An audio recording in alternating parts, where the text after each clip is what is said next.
Good morning from Memorial Stadium.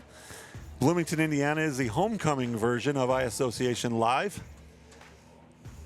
Yes, welcome. The man behind the technology, Aaron Harrell, off camera. I'm Curt Simic. We're members of the iAssociation board, and we are so glad to be back with you on a beautiful, sunny homecoming morning. Of course, our tradition this year, as always, we honored our 50-year letter winners with dinner last night and also halftime recognition on the field today. Our first guest, we had a great time visiting with you last night. Why don't you, for archival purposes, introduce yourself, your years here, and what you did. My name is Jennifer Young, Jennifer Cobb Young. I was a swimmer, and I was here from 1973 to 77. And last night you had described some of the changes, some of the conditions, and the coaches and whatnot. So if you would share some of that with us. Sure. I was on the women's swim team, and it was in its extreme infancy. I was probably on the third or fourth team, and it was very much. We were coached by Don Glass. He was a very nice man, and Doc Councilman kind of oversaw our program to make sure, because Don was not a swimmer, but he did an excellent job working with us, and we had a great time. And this was way before any of the women swimmers got scholarships.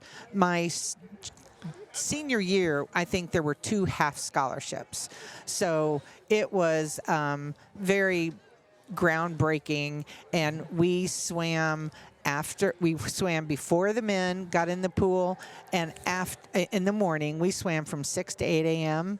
and the men got in the pool at 8, from 8 to 10, and then in the evening they swam from, I don't know, we got in the pool again at 6 p.m. and swam till 8. How many participants were in the early years? There were probably about 25 to 30 of us. You told a story about a men's swimmer last night. Would you care to share that one? Sure. There was, at the time, Jim Montgomery was considered the fastest swimmer in the world.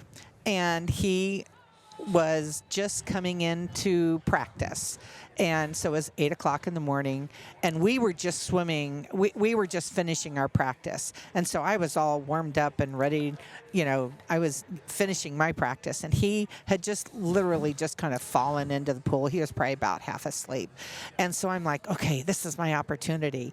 And so he's, just kind of lollygagging through his first couple strokes of a 50, and I jump in the pool and I swim swim as fast as I can, do a really fast 50, and I jump out and I go, I beat Jim Montgomery, the fastest swimmer in the world. And everybody's looking at me like, oh, calm down, Jennifer. but you did hold a Big Ten record for a period of time. I did, and it's really funny because it was the very first time in the history of women's swimming that the 200 breaststroke was ever swam at the Big Ten championship. And I was in the first heat because I was seriously not the best swimmer on the team. So I was almost always in the first heat. And so anyway, I swam the 200 breaststroke, did a respectable time, but I won that heat. And so I got out and I looked at my coach and I'm like, I've set a Big Ten record. And he just kind of looks at me and he goes, relax, it's probably going to get broken in the next heat. And it did. But for like 10 minutes, I held a Big Ten record. So I kind of hold on to that. And if anybody asks me, I say, oh, yeah, I held a Big Ten record. And they're like, really? And I'm like, yeah, but it was only for 10 minutes. But it is not inappropriate to say that you were a pioneer in a way, not only here at IU, but also in the Big Ten Championship. I was, and I said last night that I got a letter that I was a pioneer, and one of my friends kind of jokes with me about how, I wore a hoop skirt. But yes, we were pioneers, and I am very proud of the fact that we have paved the way. We were one of the first Title IXs to open up women's sports, because when I was going through high school, there were no women's sports. We had GAA, Girls Athletic Association, which was a very poor substitute for what the boys had. And I was very frustrated as a child because I couldn't play Little League. I couldn't play basketball because I was very athletic, more so than my brother.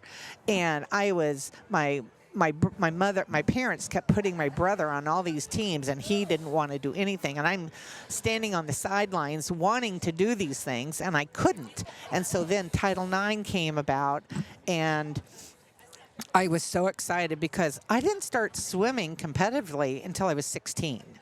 And that's very, very late. Most kids start swimming when they're like 7 or 8. And my goal was to be on the IU swim team. So I swam my guts out for 2 years, age group on Bloomington Swim Club, and then tried out for the team, and I made it. So that was a huge achievement for me. And then I swam all 4 years, and I never missed a practice. And you inspired others, I'm sure, and your teammates and those to follow it because it can be done. Yeah, I guess so, yeah. Talk about this weekend being back.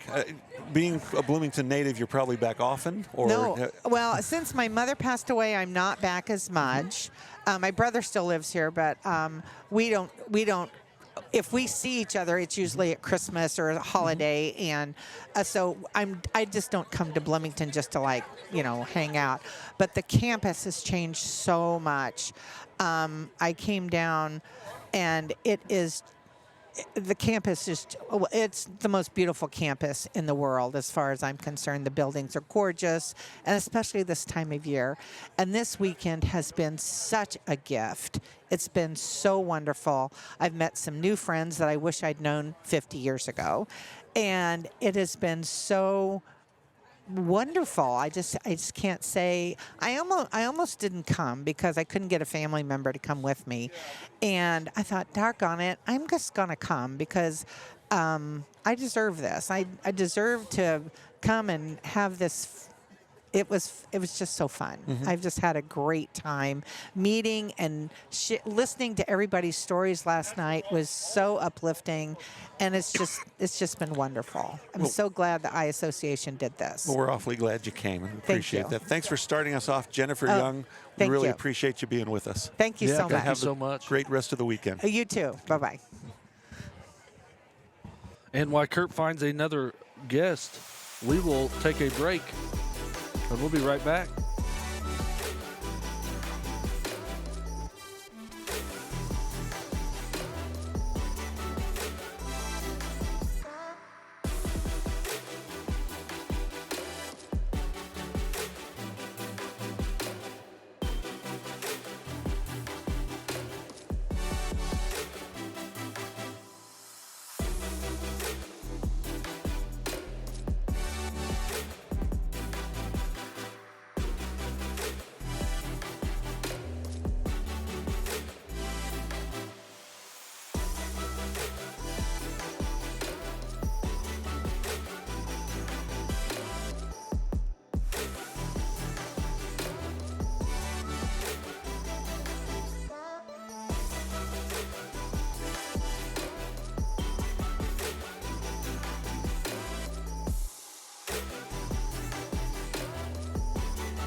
And we're back. Welcome back to beautiful Memorial Stadium adjacent as we celebrate our 50-year I-letter winners. Joining us is our second guest today. Let's just have you, for archival purposes, introduce yourself, years here, and what your experience was. Okay. My name is John Liston. I'm originally from Greencastle, Indiana. One word. I did not go to DePaul because it was too close. I was here from 1970 to 1974.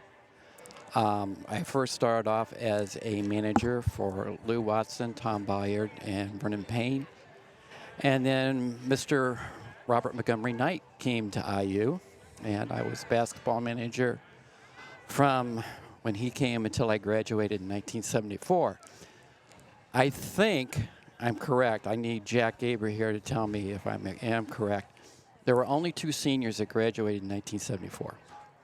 One was myself, and the other one was Jack Gaber. We were the 2 senior managers at that time. I was a black sheep, if you want to say a black sheep, because I actually worked football on game days because I was in the athletic training program. So I worked with I'm going to call him my mentor and a very good friend, Bob Young, who was also the head athletic trainer for basketball. I worked football during the fall, and then I would work basketball in the wintertime. And so I guess I have the token experience of being both a student manager and a student trainer for IU basketball, which in turn led me, after I graduated, to become the first athletic trainer for Downers Grove North High School in Downers Grove, Illinois. And that's where I worked, and I technically graduated from, meaning retired, because my son and I both retired or graduated the same year. He graduated in 2007 from Downers Grove South High School, and I graduated or retired from District 99 or Downers Grove North High School. You know, your son does not want to go to the same high school that you worked at. In 2007. And he came here in 2007 and graduated in 2011. And he also did the other black sheep part of my stint here at IU. I was also on union board. So technically I had 2 offices. I had one in the basement assembly hall, meaning the small athletic training room where we taped ankles and stuff in the basement, the lower level of assembly hall. And I also had a desk in the student tower of IMU. So I was in charge of films for IMU, so except when I had game days or whatever. So I did films for Indiana Memorial. They kept you busy. Yeah, you were a busy man. There's no doubt. And then my son went on the union board. He worked with comedy clubs, and he became president of the union board in 2011. So There's a legacy there, right? You had a lot of experience. Now, it was great to see last night that men's basketball managers and managers in general, we were strongly represented last night. And some of the stories were a little reserved. Oh, we don't expect you to disclose too much, as we all know. I was thinking about this. I was thinking about this today. Where I was staying at the Union, and I was thinking, okay, what can I tell or whatever. And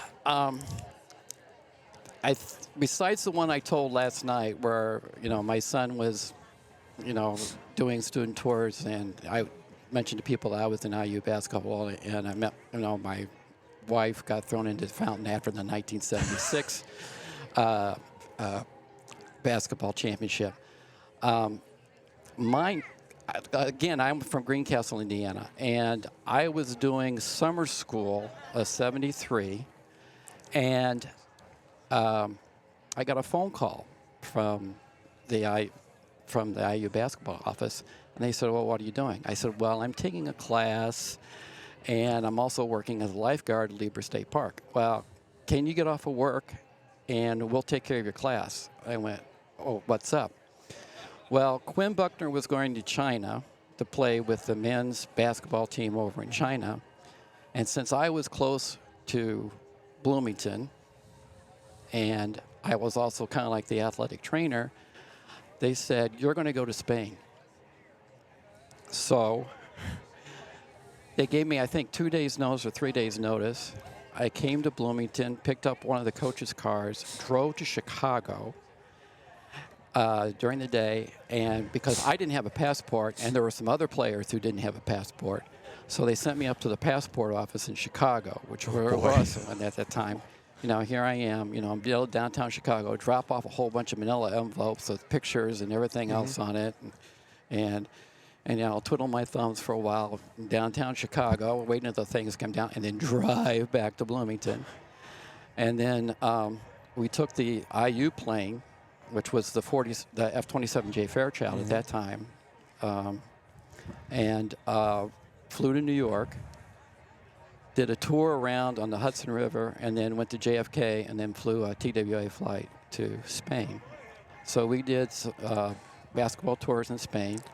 And of course, the first place we played at, you know, we're in the middle of Spain on the coast of the Sol, and the lights went out.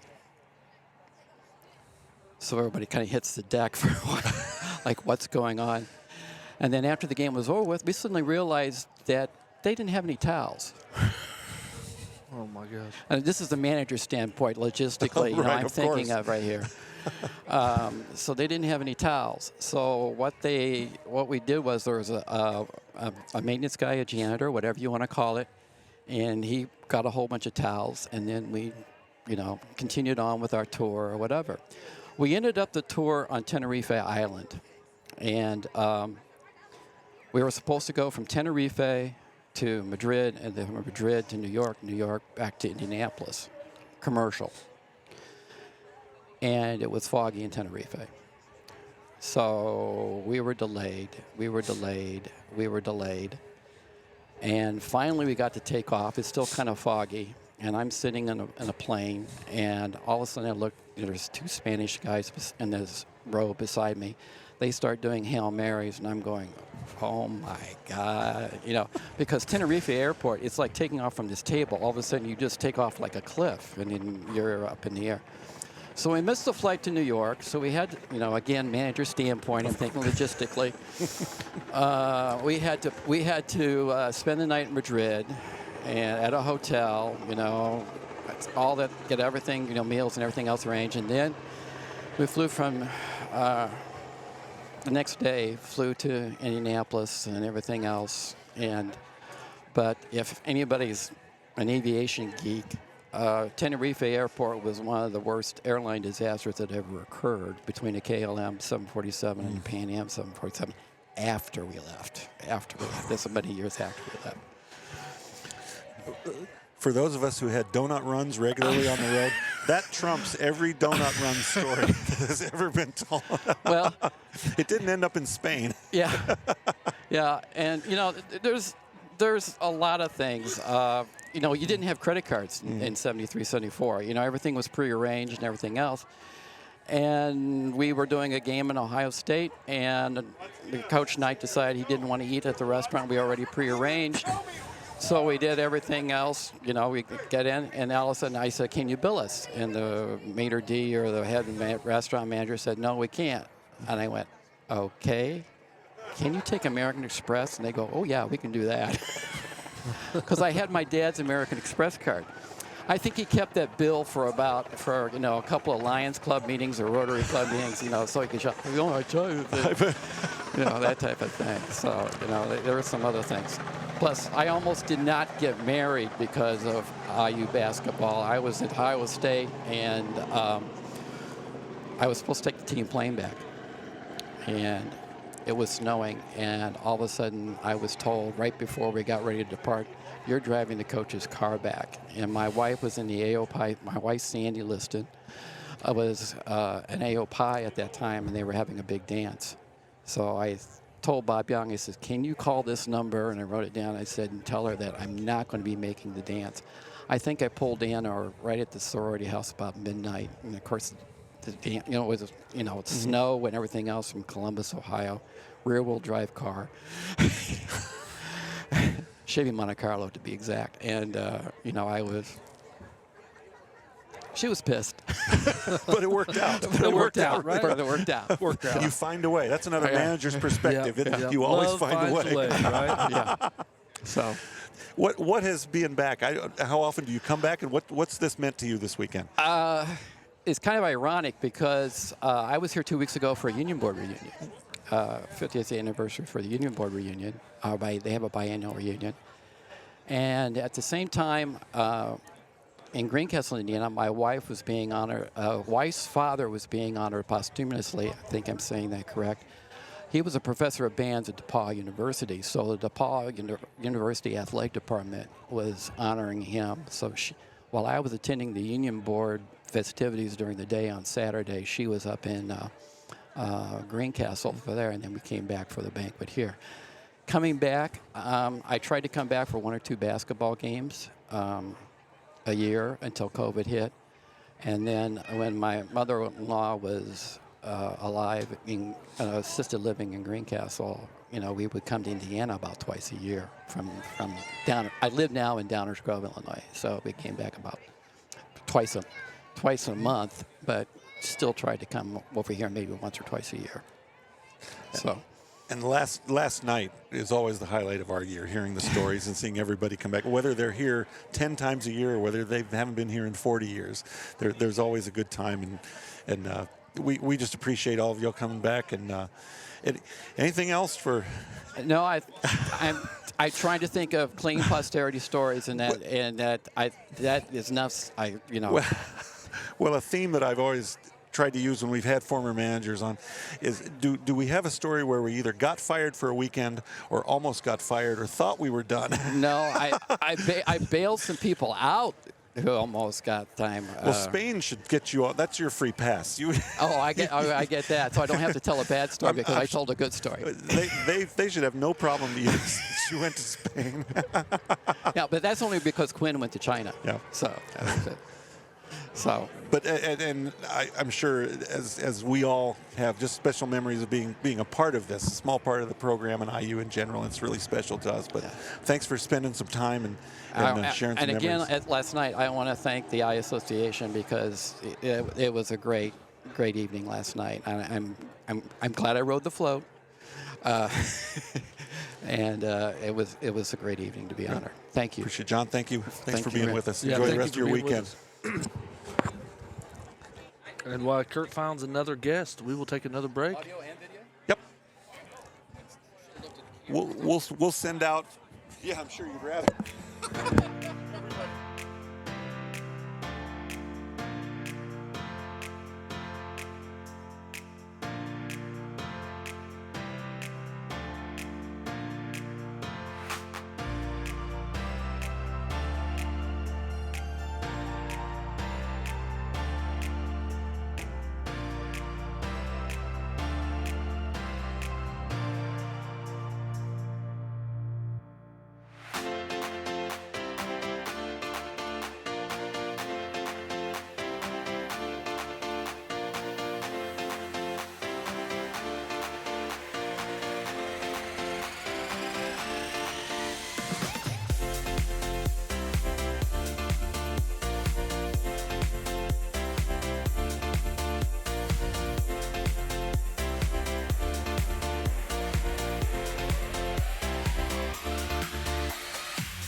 Welcome back to a sun-drenched Memorial Stadium, and we are joined by the enthusiastic, the vivacious, the dynamic president of the Eye Association, Stacey Hughes. Welcome. Well, that was Welcome. very nice. Yeah. Good morning, everyone. Good morning. How are you?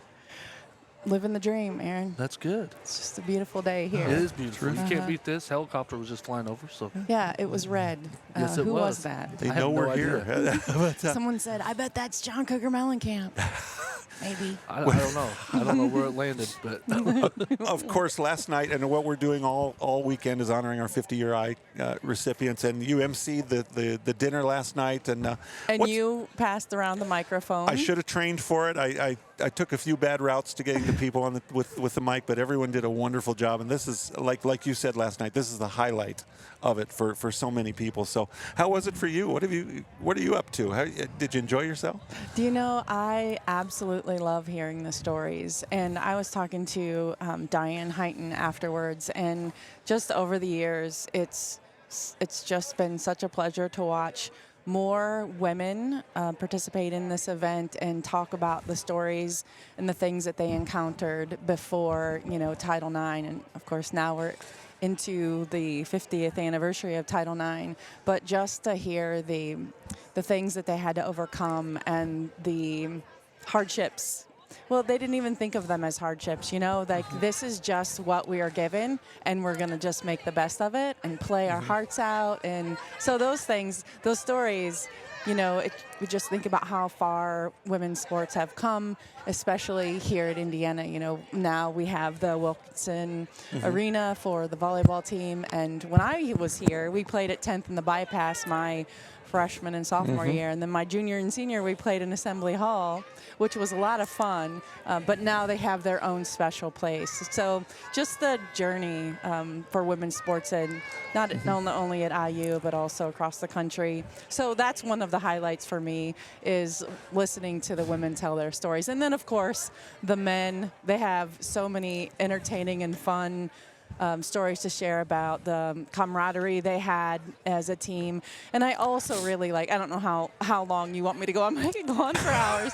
But I also really love to hear the stories about how being an athlete has transformed and shaped their lives, their careers, their families, the things that what they pass on to the future generations. I mean, we hear stories of my dad played football here, I played football here, my son played football here, my grandson, and hopefully my great-grandson. I mean, just the tradition of loyal Hoosiers is just, it's amazing. And in addition to several generations and meeting their spouses on campus, we had a husband and wife group last night being honored as 50-year winners. Yeah, field hockey. She played field hockey, and he was he was a gymnast. Yeah. Gymnastics and field hockey. You're right. The Turners. Yeah. that's awesome. I mean, Yeah.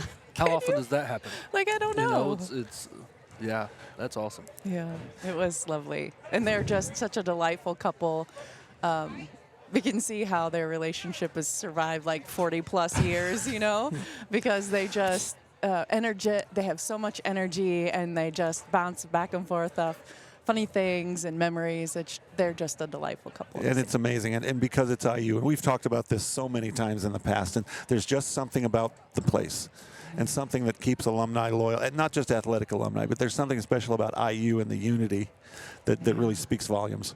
Yeah, I guess. I mean, no, you're absolutely right. I'm not saying I guess. I just, because I really don't care about anyone else, any other university, but it must just be special to us. I mean, we just wore that cream and crimson jersey on our That's right. back, and blood, sweat, tears, aches, pains. Who cares? A lot of pride. And a lot of pride. That's right, right. Aaron. That's it. That's right. And the fans, I mean, they're just remarkable. Win, lose, or draw, That's right. they're going to turn out and watch and be supportive time and time again. And this whole weekend is about loyalty. The homecoming and the parade was a nice parade. There were lots of people. We were throwing candy out the float, and Who hit the kid in the head? Was that you? No, I don't think I hit anybody in the head. So terrible. I was told no. You were probably Mom, throwing if it you're at watching, I did not hit anybody. And But it was him. I don't think. Well, we had lots of kids with buckets out, and we were shooting, and I didn't hit anything.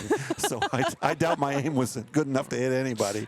But Oh, that parade was so much fun. You know, it started off cold and clouds like 20 miles high, like thick. You didn't think they were ever going to break apart, and we were going to see the sun. And something miraculous happened right when the parade starts. The cannon goes off, the clouds part, and it's just pure sunshine. There it was. Raining down on all of us. It was just fun. all the way down to the intersection of 17th and Woodlawn, and Brian Brazzi directing traffic coming in. It was great to see Brian, of course, doing work with the Marching 100 alumni. So we owe a lot to him and his guidance. So Sure, yeah. I miss Brian.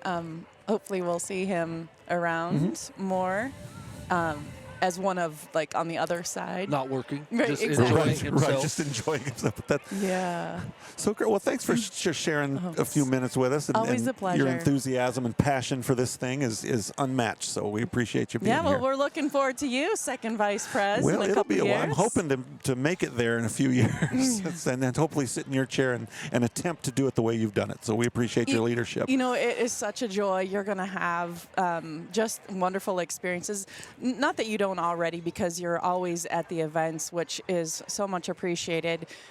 It's just such an honor. And the other things that you get to do is see the things that people did for us when we were here. You know, I had no idea that there was a faculty athletics council who met monthly to make sure that we athletes had all of the things that they needed to be successful in the classroom and on the field. So it just opens your mind to all of the support that these kids have. It's remarkable. We have a lot of people to thank, that's for sure. Yeah, So yeah. All right.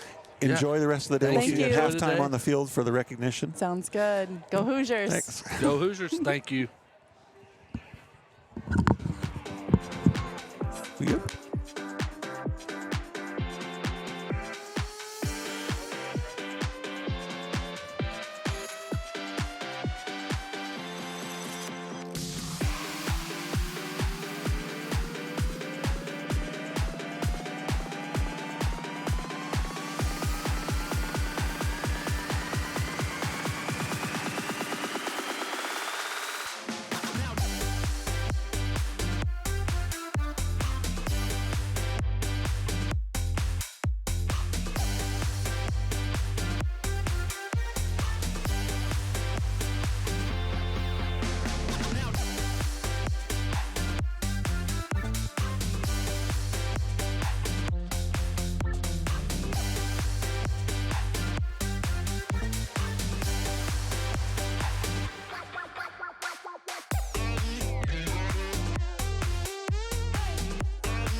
Good morning once again to Memorial Stadium adjacent.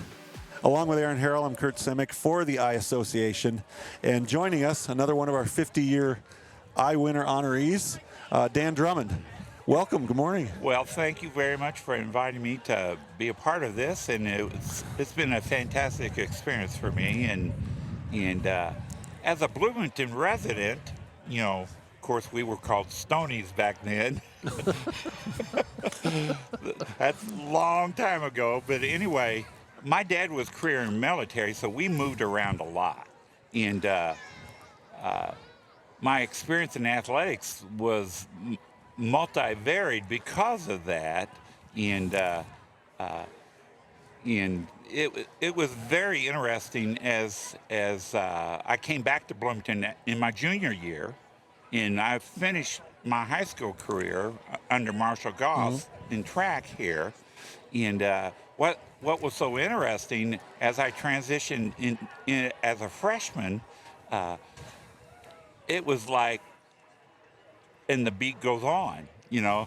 And what was fantastic about that was the camaraderie amongst the group of fellas that I came in with as freshmen. It was fantastic because when we weren't running, we were going to the drive-in theater over on the south end of Bloomington. We had a lot of great times together as a group, and I was always played second fiddle. Jim Price, who was a track runner, he was a middle distance runner like myself, but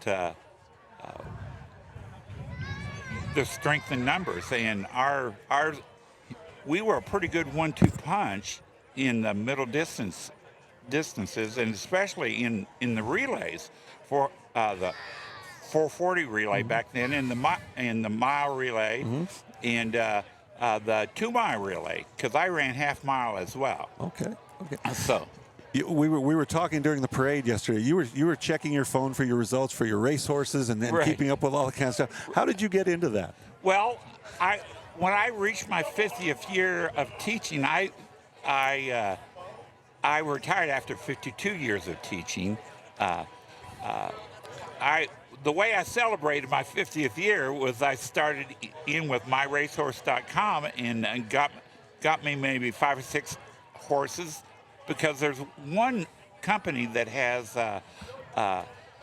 is on the New York Stock Exchange. It's called myracehorse.com, and I started from there, and then as things were more successful, I had more money to invest in that, and I'm up to 20 horses now. And one of them yesterday won at Keeneland, Yes, is that right? Right, Okay. at Keeneland Search Engine. That made the parade even more fun. We had a good time. I'm sure you went nuts, didn't you? Well, he paid $17.60 to win. He went off at 7-1. Some guys, you know. You are a year away from becoming a member of a third-generation IU letter-running Right. family. Tell us about that. Well, my son played football here during the years of Antoine Randall in the late 90s and early 2000s, and then his daughter developed as a very outstanding young softball player as an 8-year-old. And they won the state championship as 10 under. They won the state championship as 12 under. They won the state championship as a 14 under. But one of the things about 14 under, they got to progress to the World Series level. And that was always held up in Chicago or up in that area. And she had outstanding stats in all those times. And what's interesting, and you probably are familiar with this, in volleyball, in basketball, in softball, it's not so much the high school seasons anymore that determine who's going to get the most interest. It's their travel club, yeah, and yeah. club level teams that make it so fantastic, because the coaches really look at that, because the level of competition is so far above high school competition. You know, you'll come across teams in high school that are very good, but that's very spotty.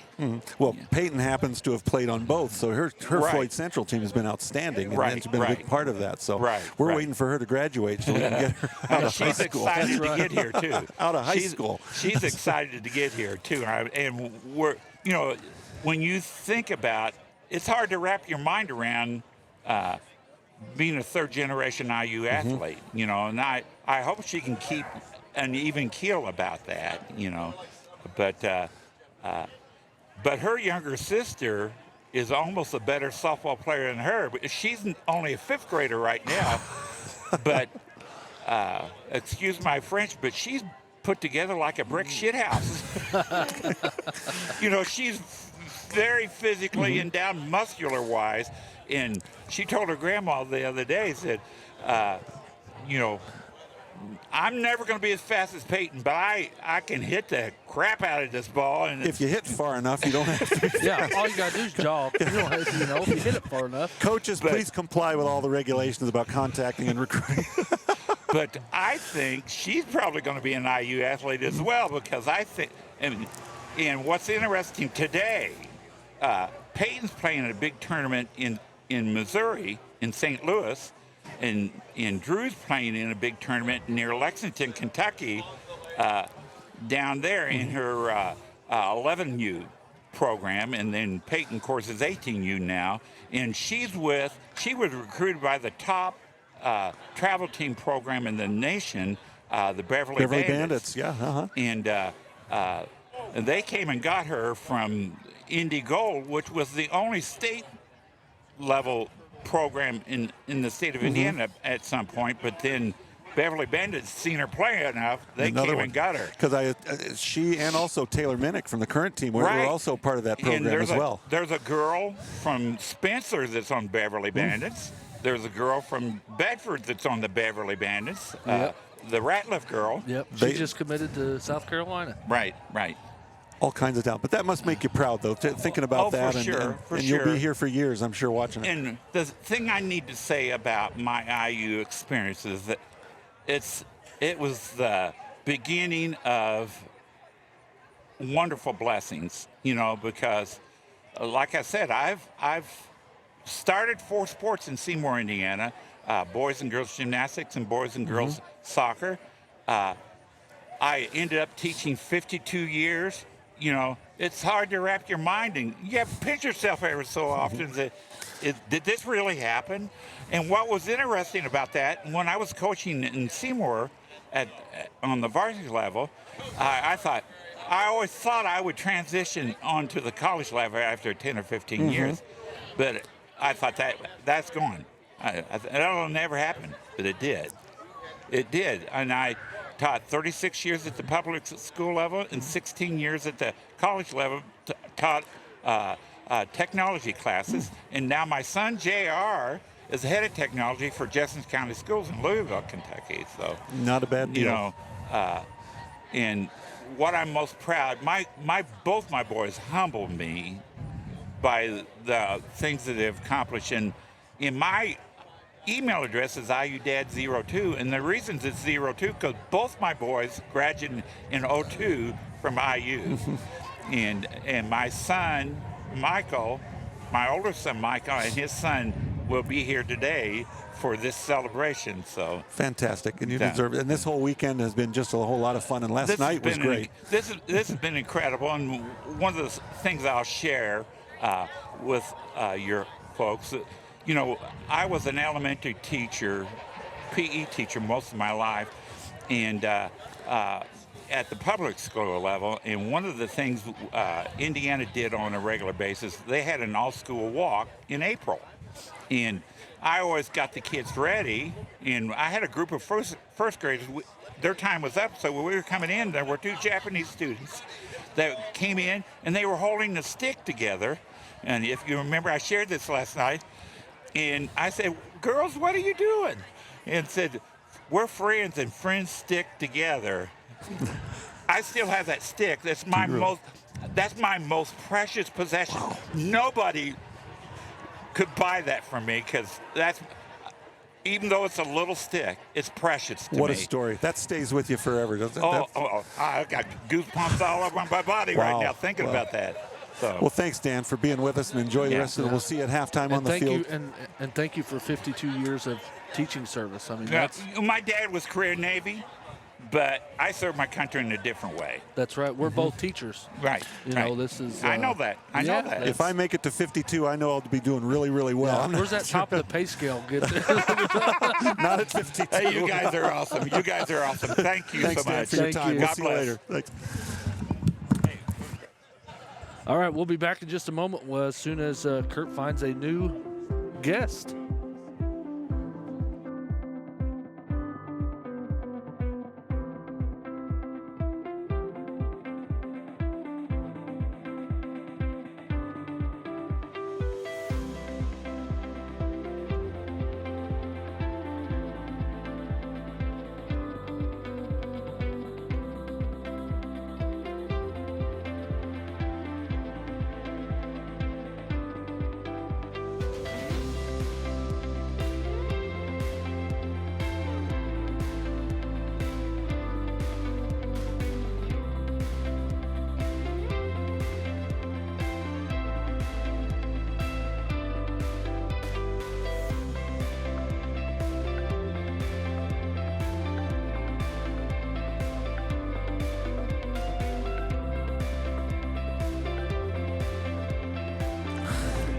Welcome back once again to Memorial Stadium. Beautiful Saturday morning game day, homecoming game, as we continue to honor and visit with our 50-year I recipients on their reunion.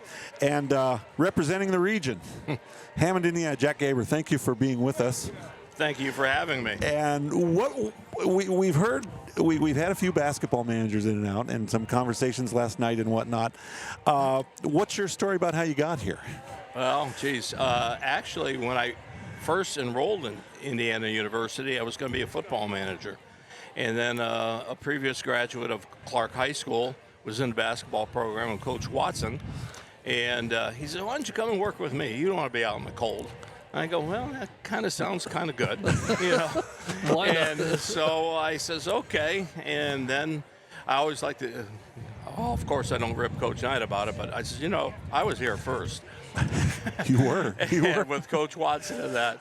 But it was only for a year, and that was a fun year there. And that back infield house with the portable floor and the dirt out there and all that good stuff out there. But and that when we had freshman teams and the first staff that came in there with Coach Knight, Coach Bliss, and Wetlick and Hulls, and was Vernon Payne was a freshman coach previously. What a staff! I mean, that they're just all great people.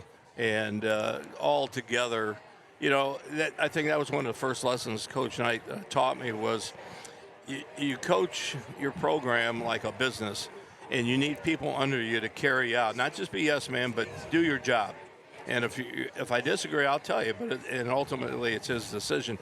He had such a great staff. I think that's what I kind of try to follow up in my coaching career is hiring former players that understood me, and I give them their leeway. And I always told them, I said, my head's like the computer. Don't ever stop telling me what to do.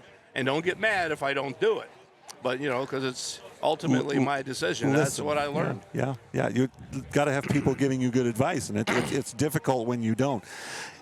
Tell us about the career beyond IU. You had a tremendous career, and I've been very lucky. I had a whole host of great coaches and players that played for me. Probably my highlights, I guess, would be in basketball, 1988 Final Four team. We had Bishop Knoll. We got beat by Sean Kemp and Concord in the state finals there. I also was the head baseball coach in Knoll in 1984. We made it to the Final Four, and as far as any records show, that Lou Giovanni from Columbus East and I are the only two people who have ever, prior to class, to take a basketball and a baseball team to the Final Four. And then because of that, I got to be an assistant in '84 in the All-Star team for baseball. And then actually later on when I was district coach of the year in '98, I got to be an assistant coach with J.R. Holmes and Larry Nix, and we took the Indiana All-Stars in what was called the Wendy's Classic, and we played against All-Star teams from Ohio, Illinois, and Michigan. That was quite an experience over at Wright State. And, it just, 35 varsity teams to put on the field, and have had, fortunately, my good luck and share of victories, and I credit my players and my coaches, and they're what made me, well, for better or for worse. One of the things that we've talked about as a common thread, no matter what the sport, no matter what the role, is the things you learn being involved in college athletics help you maybe not only to break into a career, but to have a sustained career. What did it teach you that's helped you? Well, organization, top to bottom. When you're in college, you got your practice, but then you've got to delegate. You're on the phone all the time, and you're out recruiting. Back when I came back as a grad assistant after a couple of years of being a manager and went on to start coaching and then got a ref, they let us coach back then.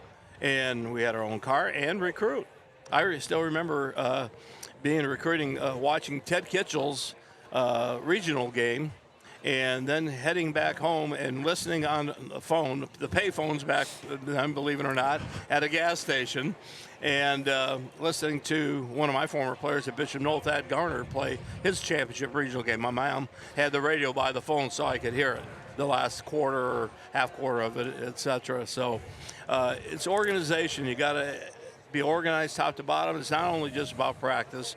It's about having community relations, getting in touch. I think in Indiana, knowing coaches is a really big thing because that gets you in with the athletes. And now today it's kind of changed a little bit with the AAU and that. But back then, that's pretty much what it was. I've got to ask you. You coached in the single class and the class system. Pros and cons, differences. One of the things when I was with Coach Tom McKinney at Bloomington North, and we happened to win the last boys championship, he would tell, his answer was the same when people would ask, well, what do you think? In 5 years, the kids won't know the difference. And I'm not sure they know now what it was like. What's it been like for you? Well, I think, geographically things change. Schools that have closed, some schools were bigger than what they are now. Others are smaller. I enjoyed playing everybody. And when I was at Knoll and had a majority of my success there, we were kind of the middle of the road school. So when we made our run to the Final Four, we had to beat East Chicago Central, which was a new consolidation at the time, Gary Roosevelt, Hammond High, Brownsburg, Kokomo, and then Concord. All those schools were bigger than us. And to me, that was a greater challenge. And so, you're playing everybody in the state. And I still would like to see, I know a lot of people are opposed to this, but just have the Final Four champions play off against one another. I think to say, oh, you're not good enough, isn't good enough for me. And especially when you get down, maybe not so much in basketball, when you get down to, say, like cross country as an example, how are you going to tell that kid everything is on time? That because you go to a real small, tiny school, you're not good enough to run at a Big Ten school in cross country. He may have the fastest time in the state, and you're going to tell him he's not good enough because he's at a small school.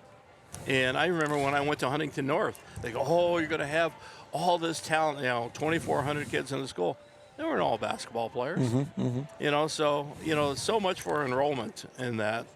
And I think, you go to that, you got to have something more than just enrollment. But I don't know what the answer is to that. But I enjoyed my time. I enjoyed coaching during the 80s with the players I had. I wouldn't trade that for anything in the world. And certainly my experiences here at IU just, it's Coach Knight that, my parents, my wife, been my big support group, but Coach Knight's always been my mentor. I knew he always had my back no matter what.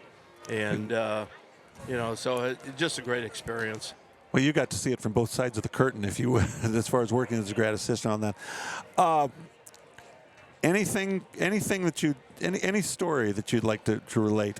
I know I like to hear when we got in trouble, and I know everybody has one, but anything else you'd like to put out there for folks? There's two things. I was thinking about this last night after we talked, and I says, people a lot of times in the press don't give Coach Knight a lot of good ink in that, and it's because they don't know him. The people that have worked with him and in the program know the kind of guy he is, and once you're in his family, you're gold because he's very loyal. That was one of his biggest things about being loyal. And, I stayed as a junior when they went to play Marquette down in Vanderbilt and in the NCAA tournament. And I stayed here during spring break, and they were getting ready to leave. And he comes out of the locker room, and he looks at me, and he goes, so what are you going to do? I go, well, it's too late to go home, and I'll probably just stay here, and I don't have a car. And he says, you don't want to go to the game? I go, well, yeah, but I don't have any tickets or a way to get there. He reaches in his pocket, turns around. He says, get my car to Nashville.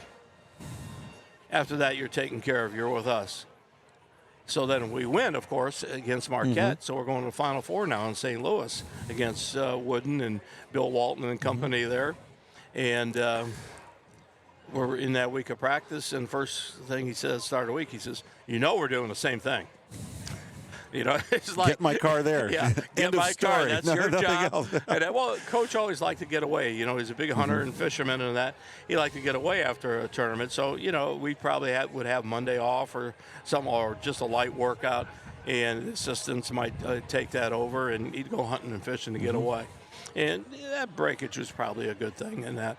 But, that's the kind of guy he is, and then this ring I have here, he didn't have to do that, but he included me in the program. He was so inclusive. And as long as you were loyal to him, he was going to show you that loyalty back. So that's a side of Coach Knight that I think a lot of people just really never get to see. And it really hurts me a lot when I see some of these stories written. And they always want to escalate what they think is going to sell papers.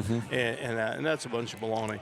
And he's one of the kindest people I've ever been around. One of the smartest guys I've ever been around. No doubt about it. No matter what topic, Coach Knight was at the top of his game in that.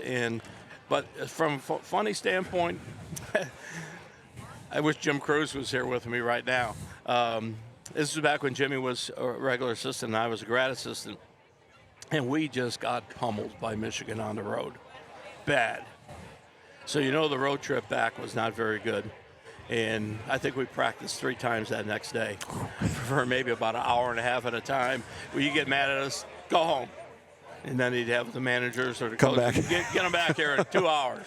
And so anyway, we're having a practice over here. I forget if it was the second or the third one. Standing out there in midcourt with Jimmy, and we're behind Knight, thankfully. And somebody made just a horrible turnover.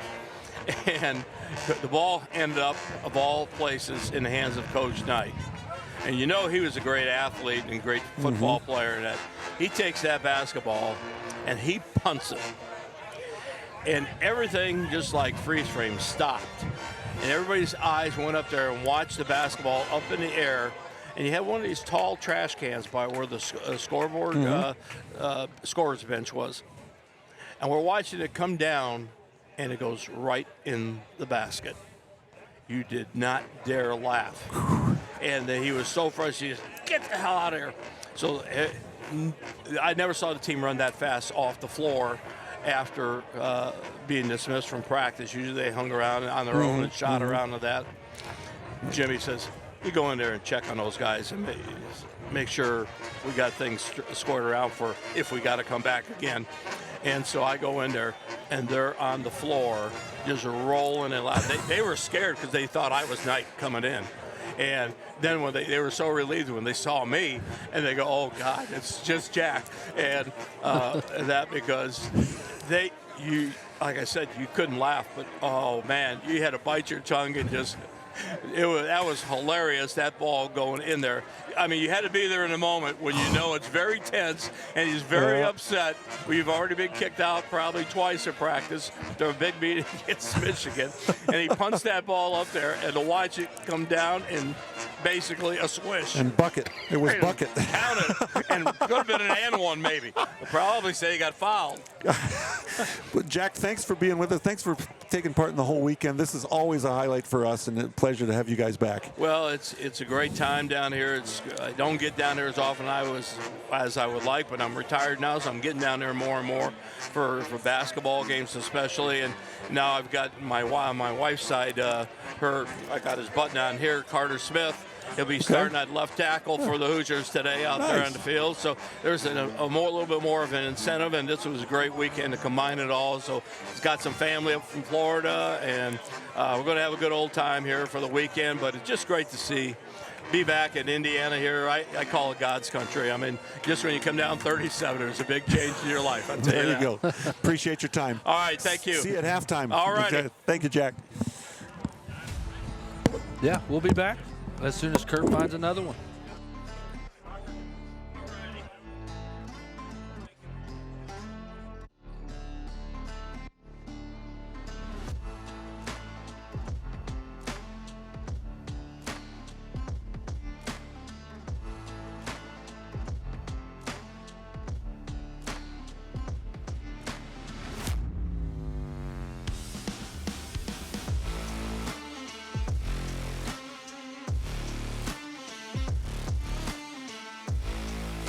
What you need to know. So we're good? We're good. Welcome.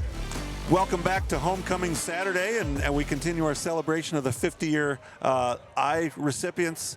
And tell us who you are, what you got here. We visited last night, but tell the folks out there. Well, my name is Linda Ayers, now Rodel. Played volleyball here, 72 through 76. And it's really a pleasure to be back here. Can't tell you how much fun it is. How often do you get back? You know, I ran a volleyball club the last 20 years, so I'd bring my teams when they came up for MEQ in Indy. I'd bring them down here and get them a tour of the facilities and everything else. And then I came back about 2 months after the grand opening of Wilkerson to tour that facility and look it over. So lately, a lot. Prior to that, not a bunch. A native of Pittsburgh, if I'm Well, correct? no. I lived all over the United States. Okay. At the time I came to IU, I was from Pittsburgh. Okay. Now I live in Phoenix, Arizona, and have for the last 43 years. That's right. We were talking about the heat last night. It's The great. relative. I left 102 to come back to freezing my bacon. And a great parade, a great brisk parade where the wind kept you awake. You know, I didn't have to worry about going to sleep. I was shivering. That was good. Was it 102 when you left? It was 102 when I left my Phoenix. gosh. It was great. I mean, it's still shorts weather, but cooling down at night, so you want a lightweight jacket. Right. But Didn't this know you is needed your winter jacket. Oh, I did know. I brought my winter Okay, jacket here. okay. The minute you tell me I looked at the thing and it's 40s to 60s, I'm like, oh, that's our winter. We're in. I got coats. Now, as far as your career, Yeah. how did what you did at IU here, your whole experience, influence what you went on to do? You know, IU is a fabulous education. The Big Ten is amazing. You cannot pass on the education, the camaraderie, the whole ball of wax that IU brings to the table here. What I did here, I fought hard for women's athletics. So when it all came to fruition, my job was basically done. And then I've fought for women all my life. You look at the inequities in the 70s of the pay scales. You look at the inequities of the job opportunities that were afforded women. We had the best education in the Big Ten, and yet as women, we could not get the jobs. I graduated here with a degree in health, phys ed, rec, driver's education, and athletic training. They weren't going to hire women trainers to take men's sports back in the 70s. So it took time to break those barriers down. It took a lot of us just saying wrong, you know, to all of you. And I don't mean all of you, but all of the hierarchy that was in place at the time, just to say, we want to be a part, we can do more. And so for me, the 70s and the 80s and part of the 90s was part of that whole battle. Now you look at it and we're going, gosh bless, we got a $19 million facility over here. Volleyball is amazing. The kids get full rides. Sometimes I don't think they appreciate what they get. Yes. Okay, and they don't understand the hard work that went into it by their predecessors. And they filled it a couple of times, too. They're to the point where the students are buying into it and the crowds are showing up. Yes. So, Yes, eventually. I mean, volleyball here has grown. They've had sellout crowds, which is amazing. And, you know, people are starting to wait list the tickets. And I think in the next 2 years, volleyball is going to just own here. That recruiting class, I think it's 2025 that Steve has coming in, is like number 6 in the nation. So volleyball's about to take off. That's awesome. I know. I am excited for volleyball, and I look back to being in station wagons and driving the station wagons and the $2 budget and buying our own uniforms and buying if we wanted a letter jacket, we had to buy them. We weren't given them. I look at a lot of that, practices, and I'm like, you guys don't understand where you came from, you know? and people cannot overstate that. It's important for people to hear those stories and to appreciate that and see where we've come from in all areas, but especially in today's society, we have a attention span of about this much. So it's just one of those things where you have to continue to tell the story. Yeah. Beyond IU, where did life take you? You know, I went to Davenport, Iowa, where I taught school for 3 years, and I found a cute farm boy and married that guy. And after a winter of negative 69 degrees in Davenport, Iowa, I said, you got 1 more year, honey, to finish your master's, and I'm out of here. I'm going home to Phoenix, which I'd lived in as a kid, loved it, swore I'd go back to. So we moved out there 43 years ago and had been there ever since. And he probably didn't complain about the weather, did he? No, he did not. He's like, no more snow to shovel. That's right. Yeah, no more negative 69. Oh, my God, that was cold that year. Now, for all of our friends in the Quad Cities, we don't mind you. We just rather not spend winter out there. Well, he was a Hawkeye fan, and I'm a Hoosier, obviously, so there was some tension at times in the house. But other than that, I mean, the kids went with him to Hawkeye games, football, because he played football. So they went with him to that. What has it meant this weekend for you? Obviously, last night was a great time, but for someone who doesn't get back as often as they'd like. You know, I can't tell you. It's amazing. It's like justification for everything we did to get the sport up and rocking, and finally being validated. You know, after 50 years, because if you try and find our names in the history, you won't. The records weren't kept until probably maybe 75 with Ann. Mm-hmm. You know, and moving forward. I mean, the first NCAA tournament wasn't even played in volleyball till I think 81. Mm-hmm. And I don't think I think there were only maybe 18, 20 schools that actually played that. Back to the AIAW days, of course. Yes. Yeah. So, I mean, that's the history of women's athletics in the 70s. And thank God for people like Dr. Anita Aldrich, who fought for women all the way along. All of her life was spent working towards equity for women and sports for women, because a bunch of us are athletic. You know, I'm not a good seamstress. That's okay. Linda, thank you. It's been a pleasure visiting with you, and enjoy the rest of the weekend. And we'll see you down there at halftime. You got it. All right, thank you so much. Thank you. And we'll be back as soon as Curt finds another one.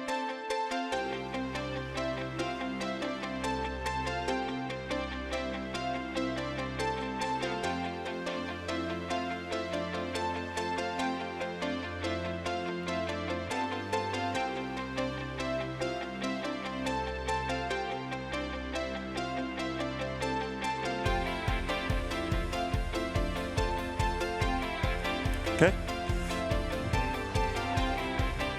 Along with the man at the controls, Aaron Harrell, I'm Curt Simic on behalf of the Eye Association Board of Directors. We're here prior to the homecoming game with Rutgers, coming up here at noon. But again, visiting with more of our 50-year Eye recipients.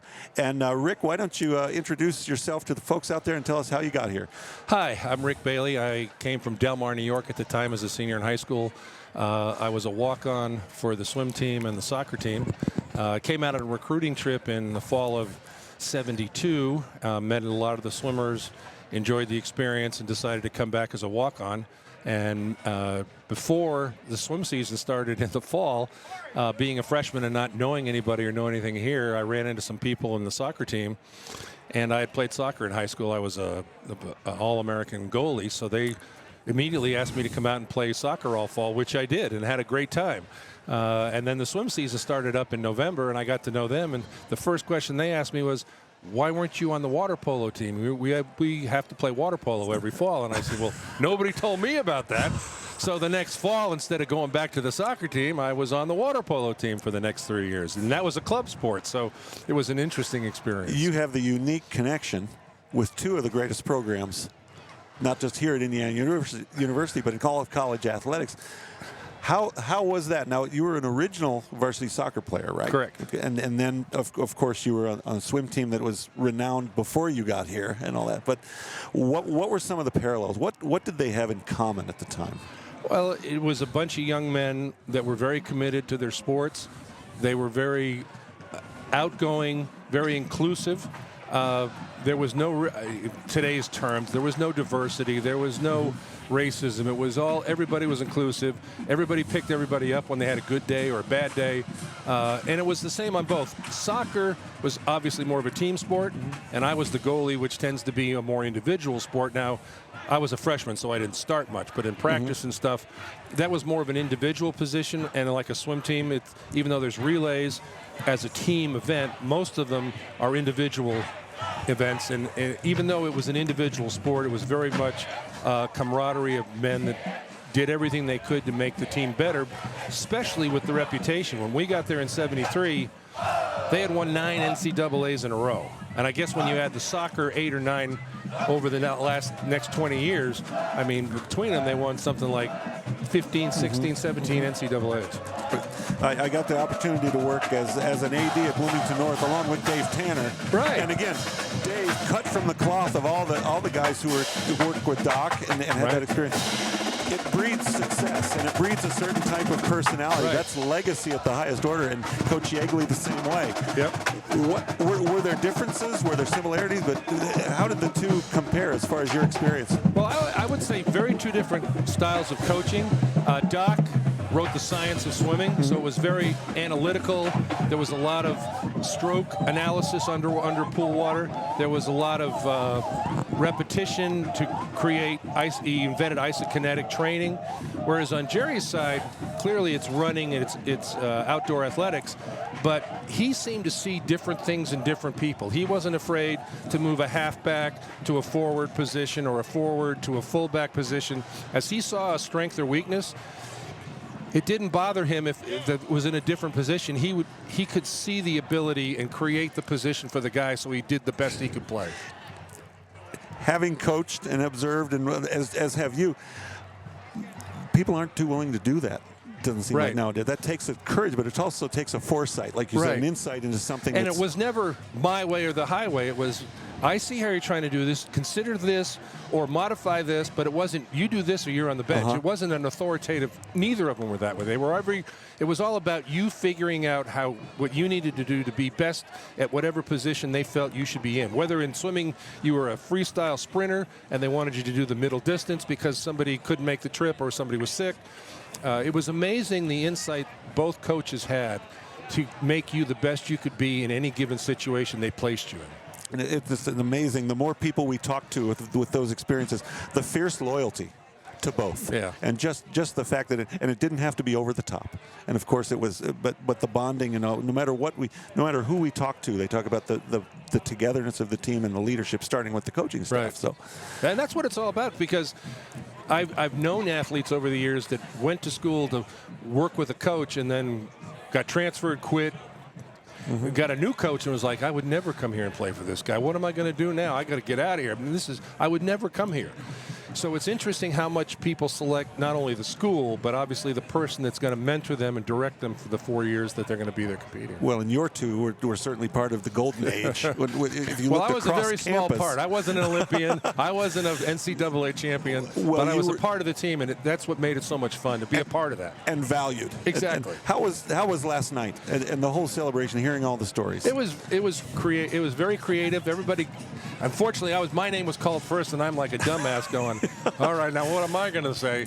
And as the evening went on and the other 37 people talked, it was very interesting to see their perspectives on a lot of the things that they did, be it the women's sports when it was in its infancy, and as well as the soccer team, which was in its infancy as well. And so you've had your chance here.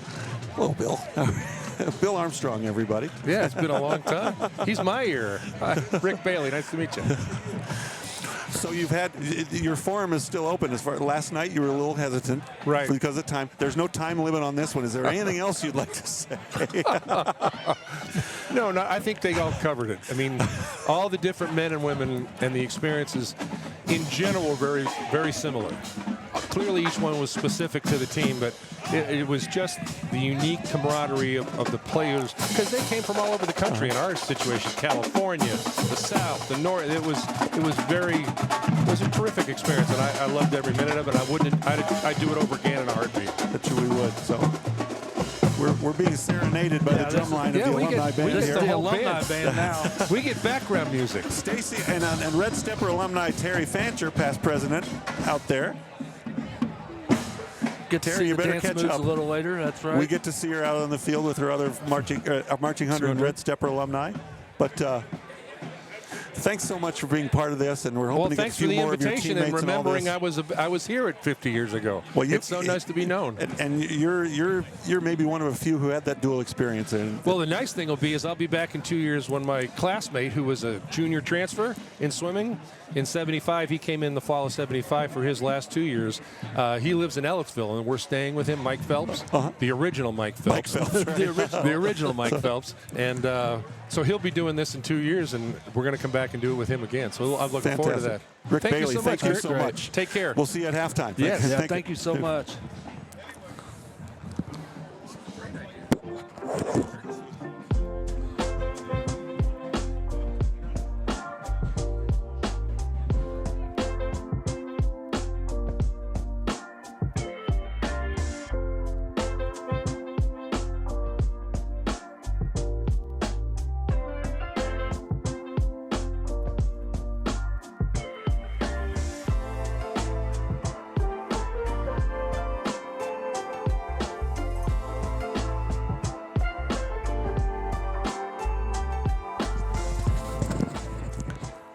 Welcome back once again to a beautiful homecoming Saturday pregame. Along with Aaron Harrell, I'm Curt Simic. We are visiting with more of our 50-year honorees prior to the homecoming game with Rutgers. And John Christ, welcome. Thanks for coming in. Thanks for having me. Tell us where you've been. Tell us what brought you to IU and your experience. Well, I was manager of the swimming team, part of the last national championship in '73, and then I was here for 5 more years after that. 4 more as manager, and then I was a graduate assistant my 6th year. Wanted to become a swimming coach, and this was the best place to come. And tell us where that led you beyond career-wise. When I left here, I went to Zionsville, Indiana. I started the swimming program there. Was there my entire career.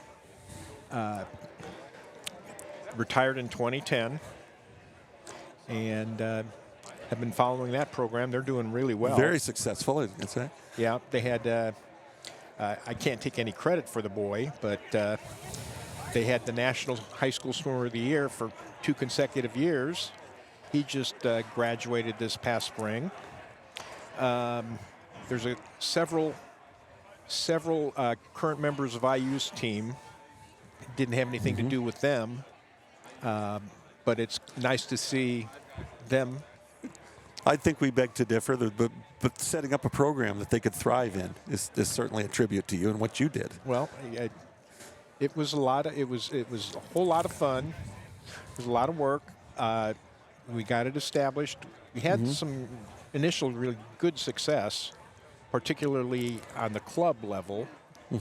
Our high school teams developed. They weren't very. Zionsville was very, very small community back in the day. 500 kids at the high school. Now there's 2,500. It has exploded. Yes, right. yeah. They're 6A now, and back in the day, we were in the small, when 1A at the time. And it's no fun butting heads with Carmel in the pool all the time, I would imagine.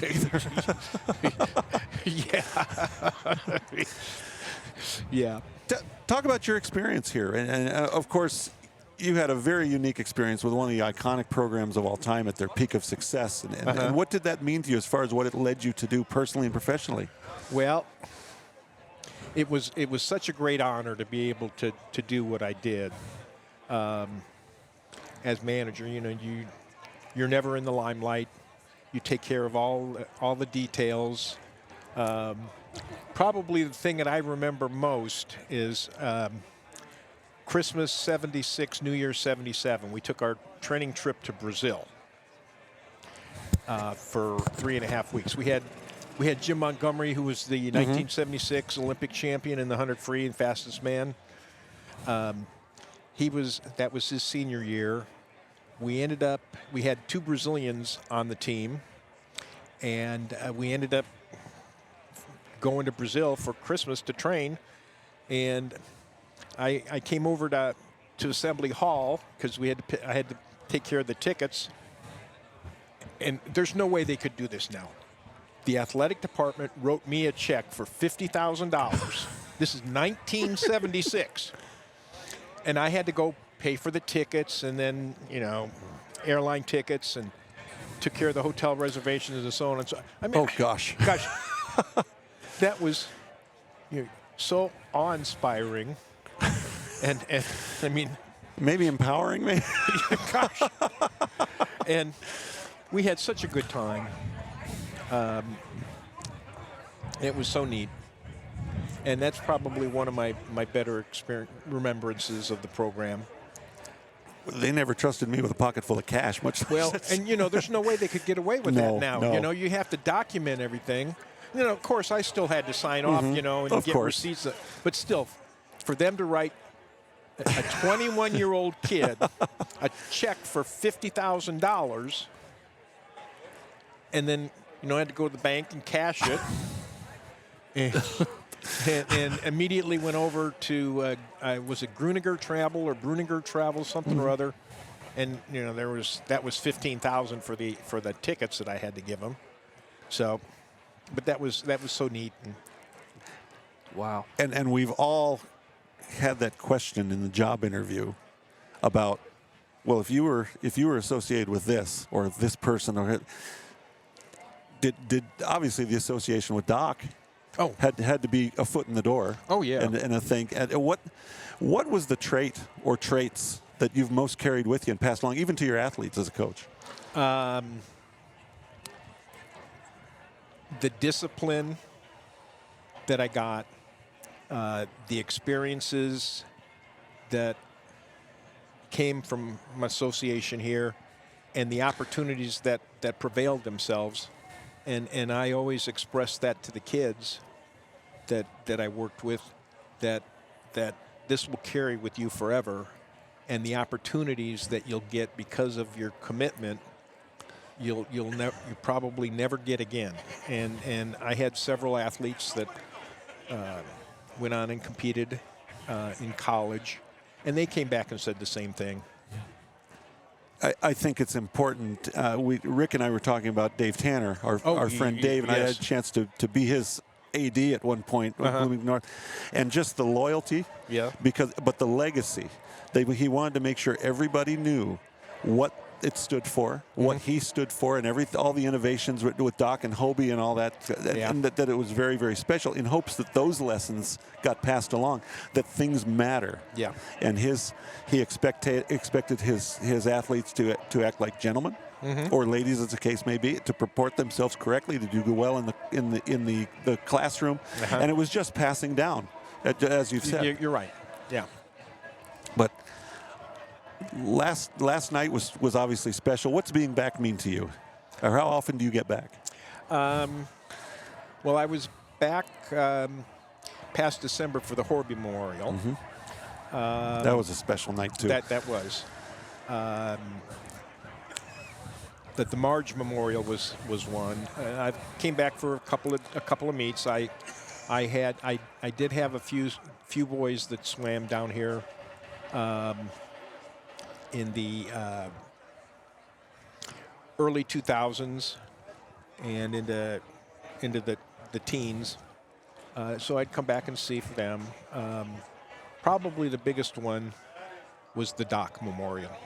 And how so many guys that came. That was, gosh, that's almost 20 years ago. And the outpouring, of love for Doc, as well as Marge and Hobie too. And to see all those folks. We throw around words like loyalty, but true loyalty is embodied by what you guys received from Doc and Marge and everyone like that. Well, and it shows. Yeah. And you said something about Dave. I was here for Dave's memorial, and the guys that came back for that, and all the memories that we shared was very, very special. John, we appreciate your time and being here on this, and all the best, and thank you for being with us. Thank you. Appreciate it. See you down there at halftime. Yep. Thank you. All right, we'll be back. Going to try to get one or two more here. Yeah, I'd say we try to get at least one more. Steve Burks was wanting to do it too, but I want to get one.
Welcome back to sun-drenched Memorial Stadium, and we're visiting with our 50-year eye recipients.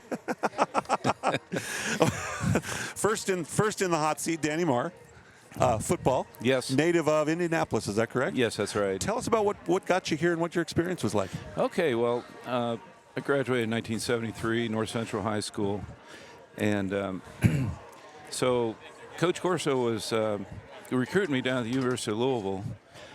John Pont was still here, like my junior year when so the recruiting started. Pont ended up making a verbal offer for a scholarship.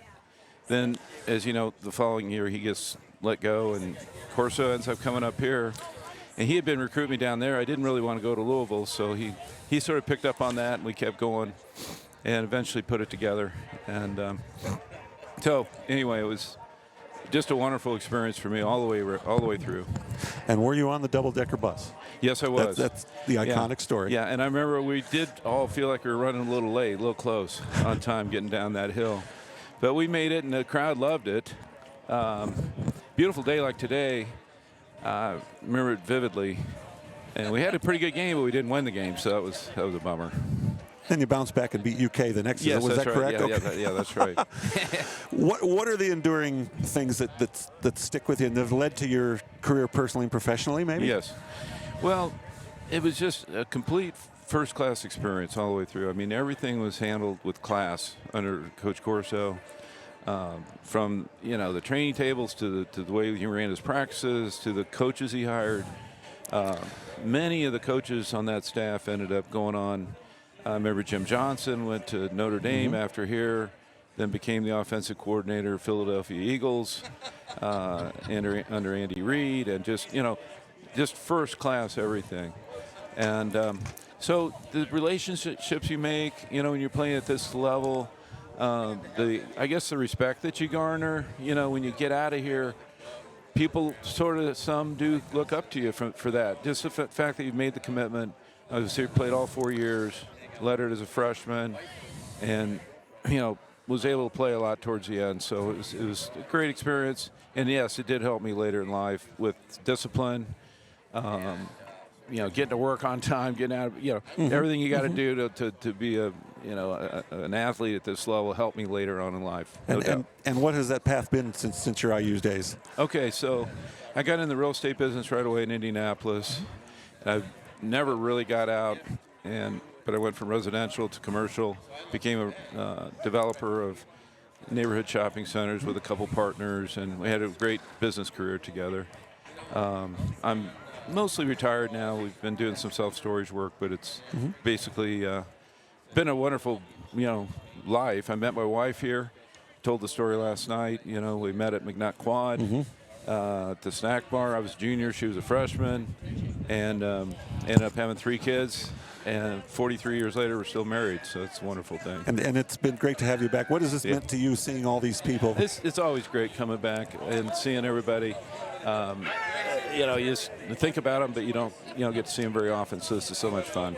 And we've talked with everybody about loyalty and relationships and things like that. That's and the loyalty between the players for Coach Corso and all their coaches. But your group has a bond that is kind of unusual and unique. Well, I think especially me coming in that first recruiting class with them, I know there was some resentment with some of the upperclassmen, because they love Pont, blah blah blah, but it is what it is. And I was able to talk to Coach Corso about 6 months ago, and he sounded great. It was just great to get caught up with him and tell him how much I appreciated all he did for me, and the scholarship to the leadership and all. So and this is great to celebrate. Yeah. Danny, appreciate your time. Thank you. Nice to be here. See you down on the field. Okay, Curt. Appreciate it. And we'll get the next person. Yeah, we're good. We could be. It's okay. Let's see. We got a couple more, right? Okay. Yeah, 2 more, right? How many of these have you done today? 6, 7? 6 or 8, maybe. We'll see if we can get. Do I get Gary? We'll get you and Gary. Yeah. We can squeeze that word. Yeah, then we got to get to kickoff. Yeah, we do. That's right. We're about 24 minutes away from kickoff. Doug Gordon. Oh, how many do we have? I was counting how many Ohio natives we have. Not too many. Just a couple. Frank and you. And well, hi, we're back. Welcome back to our pregame activities here as we honor our 50-year I-letter winners prior to the homecoming game. Doug Gordon, Worthington, Ohio, is that correct? That's correct. Tell us about how you got here. What's your story, your IU story? Actually, I have some couple real quick stories I Sure. could tell, but yeah, I originally was going to go to West Point in 1972. And about 3 months before I was supposed to report there, I decided I didn't want to make a career in the military. And I talked to Ernie Plank and Coach Pont, and I actually came here as a preferred, what they would call a preferred walk-on. So same with Frank Stavroff, and he gave me said, Doug, you're going to get a scholarship in January when we come back from Christmas break. And then he left and went to Northwestern. So Coach Corso said, hey guys, you're going to have to show me. So we went through spring ball, and about 2 weeks in, he said, you guys get a scholarship. So that's what got me here, and spent 4 great years here. I'll tell you a real quick story. So I was a sophomore, and they redshirted me, and we were going into the Wisconsin game. A lot of defensive backs went down, and they were bringing wide receivers in to be a defensive back. And Coach Corso told me, hey, Doug, we're going to have to bring you out of the red shirt probably. So you're going to go to Wisconsin. Go to the Wisconsin game. And my roommate, I'm not going to say his name, was a senior. He was a fraternity brother of mine, 2 years older. And he goes, you need to, after team meetings, we went back to the room. He goes, you got to get out of here. I go, what? You need to get out of here. My wife's coming up to the room. You need to go get lost. Come back after 10 o'clock. I go, but that's after curfew. He goes, I'm a senior. We do the curfew. So I went across the street to Bachelor's 3. And I was having a Coke there and going, oh my gosh, I'm going to get in trouble. And I see all the coaches coming across the street. I go, what do I do now? Run to the bathroom. Anytime anybody came in, I would get in the stall and stand up on the toilet seat. So anyways, I come back after 10 o'clock, think everything is great. So next day, game day, playing Wisconsin, rainy. And it's raining, terrible weather. Go through halftime, defensive back goes down. We got wide receivers that are playing defensive back. Gosh. And they go down, and Coach Corso starts screaming my name.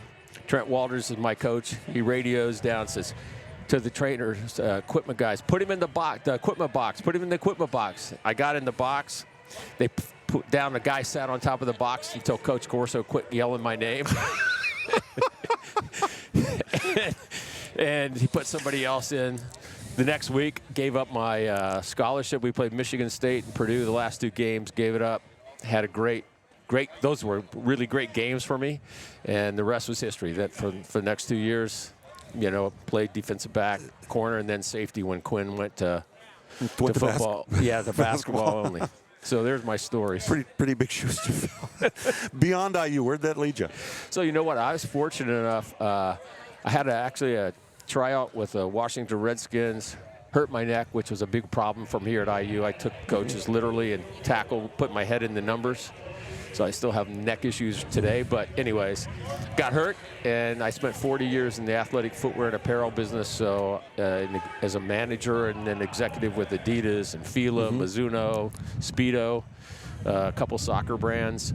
And, I was like, as a kid in a candy store, for a kid that loved athletics, couldn't have done anything better, right? So we appreciate you being here on your 50th, and glad you got out of the equipment box. Yeah. That's great. Doug Gordon, thanks so much for being with us. Thank you. Let's do one more, huh? Yeah, one more. One more? Yeah. Thanks. Perfect. Thank you. Who was Gary? Gary, you ready? You're the anchor leg. You're it. You're the closer. That's right. We got about 20 minutes to kick off. Yeah, what's that? Oh, we're video as well. Yeah, we got about 20 minutes to kick off, and we're going to kick everybody out in about 5 minutes. Testing 1, 2, 3, 4. Yeah, we're good. Okay. Welcome back to Memorial Stadium. Beautiful homecoming Saturday, and it's closing time. It's last call. So we are privileged to have one of several of our honorees who happen to be original varsity soccer players here for Coach Yeagley. Gary, why don't you look at the camera, tell us who you are, when you were here. Hi, it's Gary Friesen. I was captain of the 1973 team, and actually there's 2 other captains, so don't think I was the only one. And I came to IU in 1971 when soccer was a club sport, and Jerry Yeagley, our coach, had brought his program in 1963. So we wanted to get him a varsity status. And I'm telling you, my freshman year, we won 12, and we were 12-0, and they would not allow us to go to the NCAA tournament because they wouldn't pay the insurance money in order to say that we were an IU program. And Jeff Richardson, as one of the presidents of the student body at the time, a former soccer player, started a nice political campaign to bring us to varsity status. And we had great support from the university, from Anita Aldridge, who was the head of trying to get the women's sports into varsity status. Now that in '72 they had passed Title IX, but Anita, supported us, and it was fantastic. We got to have Jerry get his varsity program. And that story was well documented. The Big Ten Network did the piece, many interviews with all kinds of people telling that story, which is unique. It's hard to relate to now, especially given the success of everything. Well, it's so remarkable. I've been able to watch this IU soccer team for 50 years. And in those 50 years, 47 of them, they've gotten invitations to go to the NCAA tournament. And I would like to say that the 1973 team, which was the first team, did not get one of those so 47 of the last 49, which is even more remarkable. Exactly. Now, I got them to the first, which was in 1974. But what other team in any other sport, in Division I or Division III, it doesn't matter. Nobody has had the fabulous success that the Yeagley family and the coaches have brought to this program. But it's all about the players. We have been able to attract a family of players, and it's just terrific. And we've talked about the great coaches, Doc and Coach Bell and Coach Yeagley and everyone, the golden age of athletics in IU, getting in. You guys at the time had to have the confidence and the courage to set foot on this thing. Did anyone, and you've visited over the years with your teammates, did anyone foresee this happening? What did they see in Jerry Yeagley? Well, yeah, I mean, it's the Yeags. I mean, we played for him, and we kind of felt sorry for him. We thought, hey, we gotta play a little better. This guy's a really nice guy, and we should do. But he knew how to evaluate talent, and he knew the personality and the human part of the game, and he was able to take players and put the right pieces together and then motivate them to go. I mean, the guy is just unbelievable, and I've watched him for 50 years. I couldn't figure out how the hell he did it, and we've always wondered that question. But he is a remarkable, person. He's a wonderful friend, and he really knows soccer. And Todd, quite frankly, is a much better coach than he is, and has kept it on. And it's it really is a remarkable 50 years to watch this go on. I'm just absolutely delighted. And the players, year after year, I mean, I could go through all the decades. I've had a ball. This has been fabulous. And a credit to Marilyn as well for being there every step of the way. Well, everybody's got to have a backbone. It's Jerry and Marilyn. I mean, there is no way that she wasn't, a key to his success coming out of the IU Foundation and all of the people and the lovely person that she is. So just like Doc Councilman had Marge, Jerry followed. He knew Doc Councilman's success, and he knew that Marilyn was going to be a huge part of it, and she has been. So, it's a wonderful family to be part of. And especially, I think Coach said there were 10 of you original players here last night represented, sharing your stories. Yes. And that just speaks to loyalty and love, honestly. So. And we've had so many, because back then we had foreign players. So like Peter Wong is, chief executive of Hong Kong Shanghai Bank was there. We had a movie star from Malaysia, and one of my friends, Abdullah Al-Faris from Kuwait, was just back in town. So to get that international flavor for a Chicago kid was just a great opportunity, and we would have had more of them back if they had been in the country at the moment. it just speaks to what has been built here and what you were part of on the ground floor. Gary, thanks for being with us. Hey, and thank thanks you very for much. being here this weekend. Enjoy the game, and we'll see you at halftime. It's great to be a Hoosier. Absolutely. Yeah, thanks so much. And that'll do it. That's our closer. That's right. That's our closer. Nailed it down. We appreciate everyone watching, and we look forward to having another episode, whether on YouTube or whether we go live or not. Again, the Michigan State game, I believe. Yeah, about is that 2 right? weeks, right? And we will be joined by not only a women's golf reunion, but also members of the 2013 College World Series Indiana Hoosiers, and maybe two-time world champion Kyle Schwarber by then. So we're hoping to have those guys back. Yeah, two-time world champion. That's right. All right. Thanks, Aaron, for everything you do, and we'll see you soon. Yep. See everybody later. Have a good one. Thank you.